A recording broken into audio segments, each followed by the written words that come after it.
Welcome, everyone, to this briefing brought to you by the Israel Defense and Security Forum, IDSF. In Hebrew, name is a Petronistim. IDSF is the leading Israeli organization advocating for strong national security to defend Israel. Thank you to all our viewers, all of our supporters for tuning into this briefing. And a special welcome to Ambassador Eli Yerushalmi for joining me today. Thank you for joining, Eli. Thank you.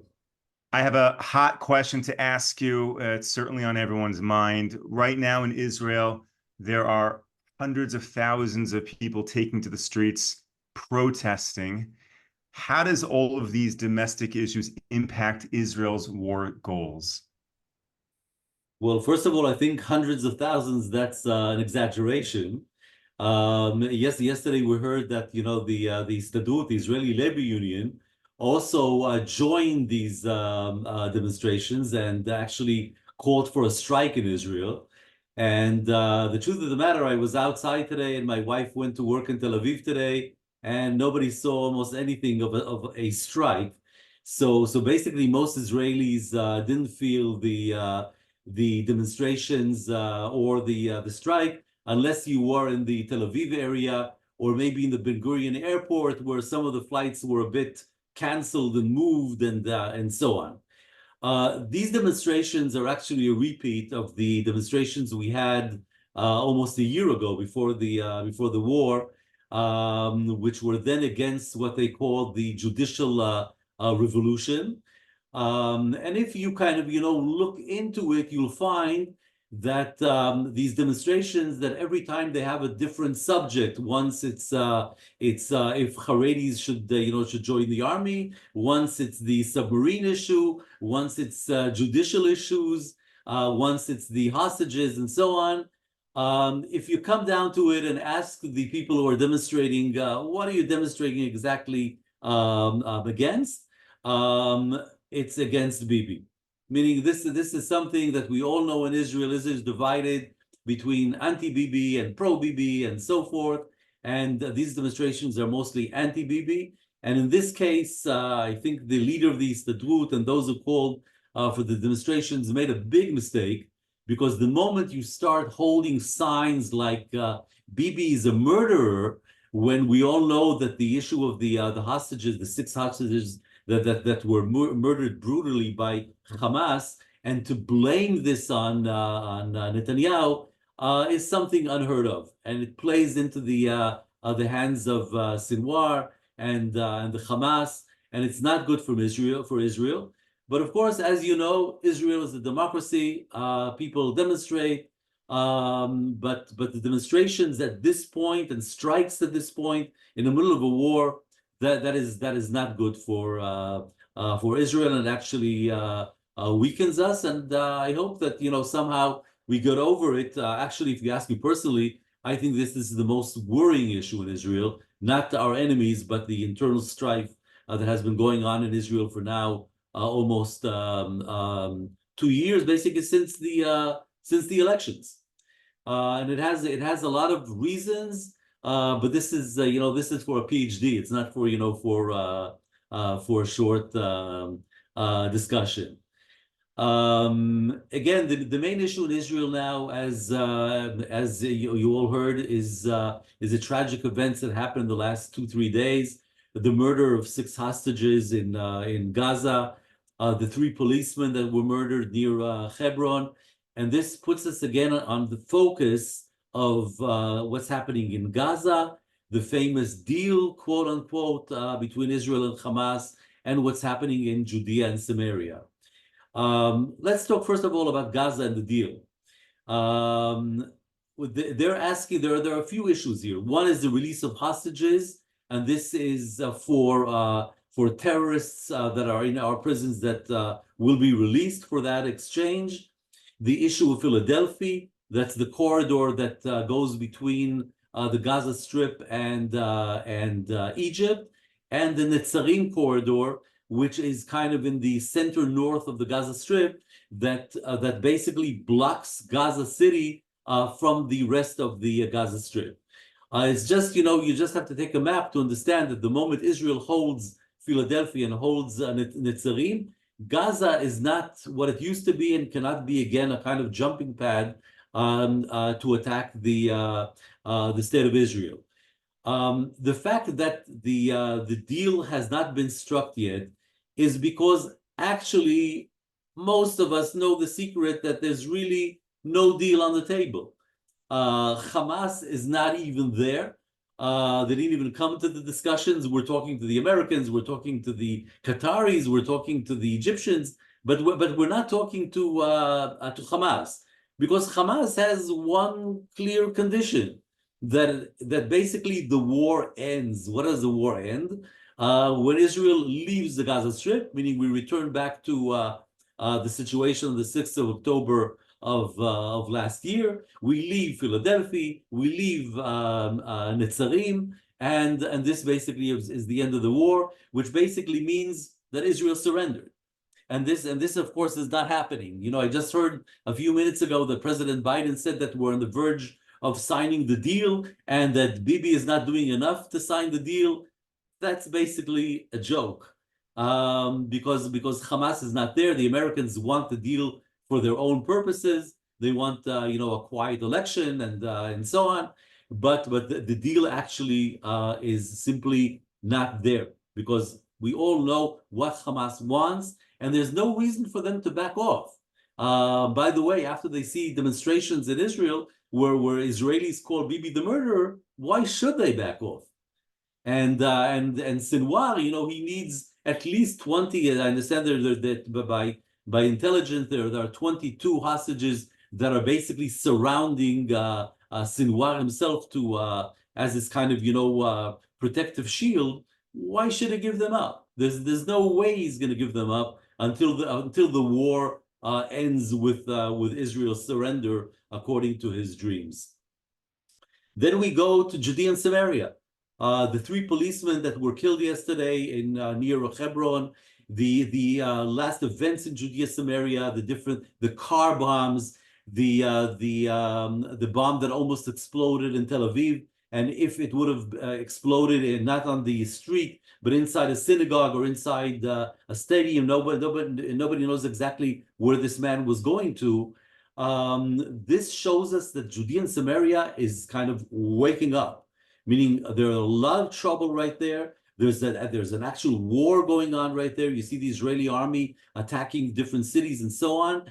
I just heard on the news that Israel is moving units now from the north, from the border with Lebanon to Judea and Samaria. And if you ask me, this basically means that Israel decided to focus on Judea and Samaria before we go on Lebanon. And why is that? Because if there are imminent signs of an attack from Judea and Samaria by Hamas, and probably also by the Palestinian police and so on, this will be an attack on central Israel. Well, what you'll be seeing here is not, an attack on Sderot, Ofakim, and all that, which are a little bit far away, if you can say that 30 to 50 miles are far away. This will be exactly on the central front. This is Ben Gurion Airport. This is Tel Aviv. This is the area where Israelis live, and this is much more critical than what's happening on the southern or northern borders. So I'm just telling you to focus now in Judea and Samaria, because that will probably be the area where the next event will occur. And then we'll move to the north. What we see is Iran, Lebanon, Yemen. Basically, in the last few weeks, they are deterred. You remember that a few weeks ago, they threatened Israel with a retaliation, with a major attack, which is imminent and so on. Where is it? Even the Arab world is kind of, joking around, about the Iranians and Hezbollah. And the Yemenites, after they hit Tel Aviv with the drone, and we hit back on their ports and so on, they've been rather quiet too, even though they're threatening us all the time. So in that sense, Israel's deterrence actually is working. But on the other hand, if you look at the situation, the strategic situation, the other side is winning. Hezbollah is actually celebrating a victory. They are shelling, once in a while the north and so on. Things are, there's pretty much a stalemate. And this stalemate means that 100,000 Israelis who lived along the border with Lebanon are not there anymore, meaning the Hezbollah have actually formed a buffer zone inside Israel. So from their point of view, they can continue like this forever. Every day they can fire, 20, 30, 40 rockets and hold Israel on, to where it is in the north. Israel is not, carrying out any major attack into Lebanon. And basically, if you look at it from Hezbollah's point of view, they're winning. Iran, on the other hand, is playing. This is I already told you in other discussions that this whole game is an Iranian game. They are trying to get a nuclear weapon, and they're trying to build a nuclear weapon, and they basically want everybody off their back as they do this. So Israel fighting wars in Gaza, in Lebanon, Judea Samaria, and all that. That means that they have enough time to form their the nuclear capabilities, and that's what they're doing. So if you look at it from the Iranian point of view, Israel is going through a war of attrition. Basically, Israel is kind of bleeding slowly, and they're doing what they need to do in order to achieve a nuclear weapon. So this is what's going on now in terms of what's happening in the north vis-a-vis Lebanon, Iran, and Yemen. I want to focus a little bit. We spoke about Philadelphia and why this means a lot to us, of course, and to Hamas, because this is the blockage of the tunnels and the whole movement of people and ammunition and supplies from Egypt to the Gaza Strip. This basically means a lot to Egypt. Egypt doesn't want us to be on Philadelphia. It wants the border between Egypt and the Palestinians in Gaza to be open to this kind of tunnel system and so on, because they are, first of all, they're supplying their brothers in Gaza. And second of all, meaning maybe first of all, they're making a lot of money out of this, out of all this smuggling and what goes on overland and underland between Egypt and Gaza. And one of the people who's making a lot of money is actually President Assisi's son, who some say he made tens or maybe hundreds of millions of dollars from these smuggling operations. So the Egyptians have an interest. And because our relations with Egypt are very, very sensitive, so it's very hard to tell the Egyptians, look, we know exactly what you're doing, even though the Egyptians understand that we already understand the picture fully. But it's a very complicated situation, because imagine Israel goes now to a war where Egypt participates in the war against Israel.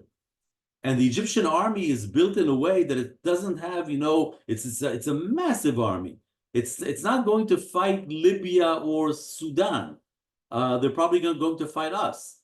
And that means a huge headache, because the Israeli army today is not built for a major war with Egypt. So this makes things very, very complicated. And of course, as I always mention, this whole event in the Middle East is part of a world event. We're actually in a sort of world war. We don't call it World War III yet, but it's definitely a world war. And what's happening now, if you focus only on Ukraine and you see what's happening there, the situation there is very, very dangerous. Ukraine actually surprised the world and attacked into Russia and captured Russian soil, which hasn't happened since World War II. The Russians are still, of course, in Ukraine. Belarus is moving forces. Probably Putin asked them to do so to the border with Ukraine. So you might see a Belarusian attack on Ukraine. And today in the news, I saw a warning by Putin to the West that they see all kinds of nuclear movements in the West, which cause them to believe that we're going to a nuclear war.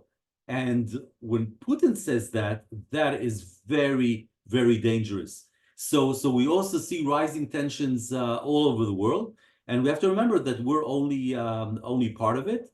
But of course, we have to focus on ourselves and make sure that Israel is strong and survives this war.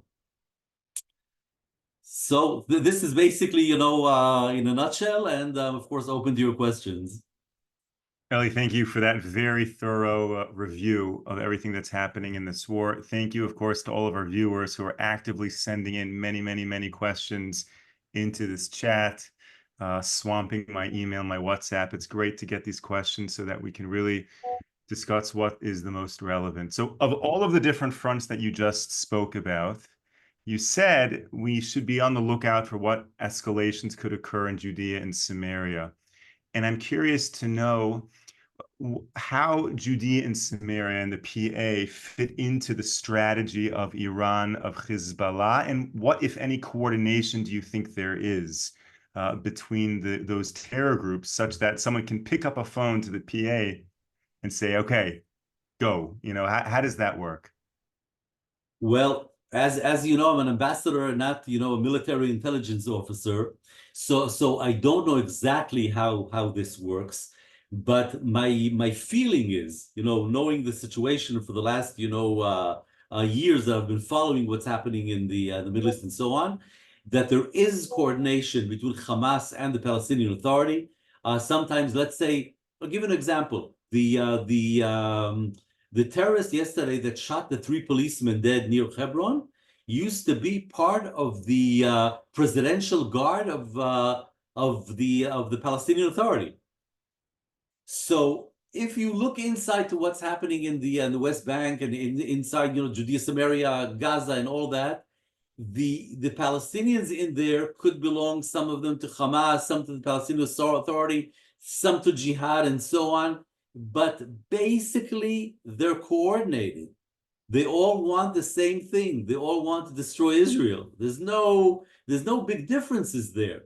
And then even if you look outside Judea and Samaria, look inside Israel, the Arab citizens of the state of Israel. Yesterday, I don't know if you watched, but there was a football game or a soccer game, whatever you call it, in Beersheba. Between Apol Beersheba and Apol Sachnin, that's a town, an Arab town, the Galilee, and they had a little 1-minute memorial for the 6 hostages that were murdered, and they sang a tikva, and all the fans of Sachnin, again, they're Arabs, but they're Arab citizens, turned their backs on the crowd. And then the Beersheba, fans just got after them. I mean, there was a whole big fight inside the stadium, but it also shows you where Arab Israelis are standing. So they basically, again, there are all kinds of differences of politics and so on, but probably basically the majority of them want Israel to disappear. So we have to take all that into consideration. And my assumption is that if you'll see a total attack from the Palestinians, from Judea and Samaria on central Israel, 95% plus that the Palestinian Authority and its police and so on will be in this together with Hamas and the others. Now, we began this briefing by talking about the domestic unrest right now. And although it's the headlines of all the major international media sources, as you noted, it's not necessarily felt on the roads and in most communities. But here is the question. The question is that we care about the hostages. We want the release of the hostages. So people assume if you want hostages released, take to the streets and rally in support of hostages. And you're suggesting it doesn't quite work like that. So can you elaborate? What is the mechanism by which Israeli society can facilitate the release of the hostages, if that exists? If you ask me personally, the only way to release the hostages, like the first group of, I think, 105 hostages that were released in November, is only by military pressure. There's nothing else. I think the fact that the 6 were murdered, this is something, to be studied. I'm not sure that they wanted to see the Hamas. They wanted to see that result because one of them was an American citizen and so on. And I don't think they wanted to play games with President Biden in the United States.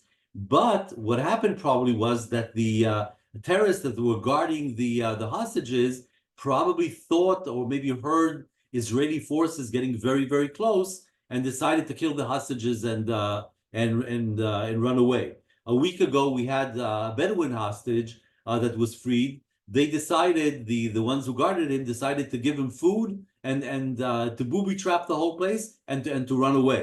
So that was the difference. He wasn't killed, and they were killed. So I don't think Hamas actually planned this.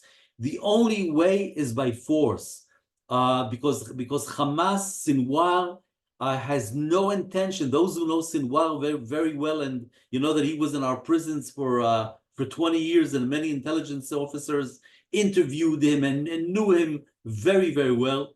He's smart. He knows exactly what he's doing.